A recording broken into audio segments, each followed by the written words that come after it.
How many churches, do you know this? How many belonging to the real church have been seized by the Ukrainian government? Yeah, so as far as I know, as of right now, there's been about 1,500 churches that have been seized by the government.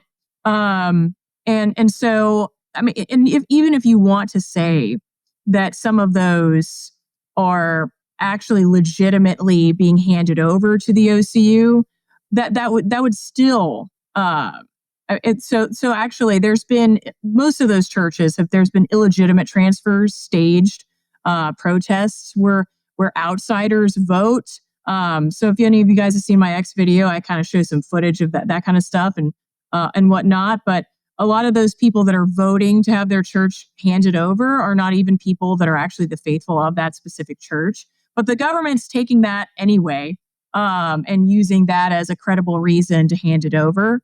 And obviously, with this new UOC ban, this legislation that got passed that's now been put into effect as of last month.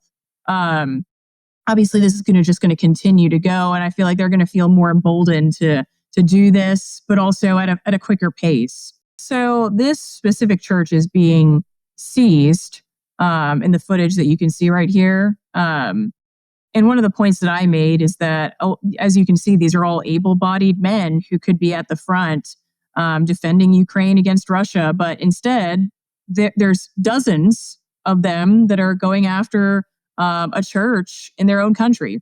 There's one of the, and in the video, you can actually hear me explaining it, but they're beating up a priest on the ground there who's trying to defend his church. And they actually took his phone that he was trying to film with. And so this footage that you're seeing right here is of a parishioner that was able to get that. I cannot imagine watching this happen in America, right? Even if this wouldn't happen to a church of Satan or something in America.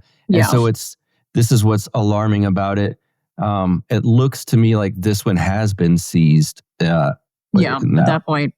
Okay. Yeah, and you can see in this footage some of the government elected officials, like this guy right here. I can't remember his name offhand, but in the video I do mention his name, and it's clear in the footage that he's a government official of Ukraine.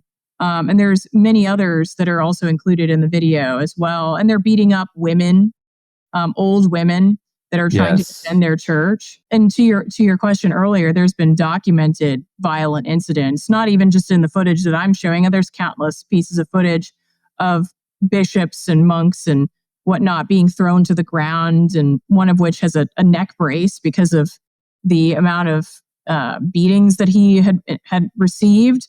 But there was a priest that was stabbed in the throat during a liturgy in Odessa in 2022. And there's been similar, maybe not necessarily that, but attacks in Krasnodar, Cherkasy as well. So that's not necessarily an isolated incident as far as the violence.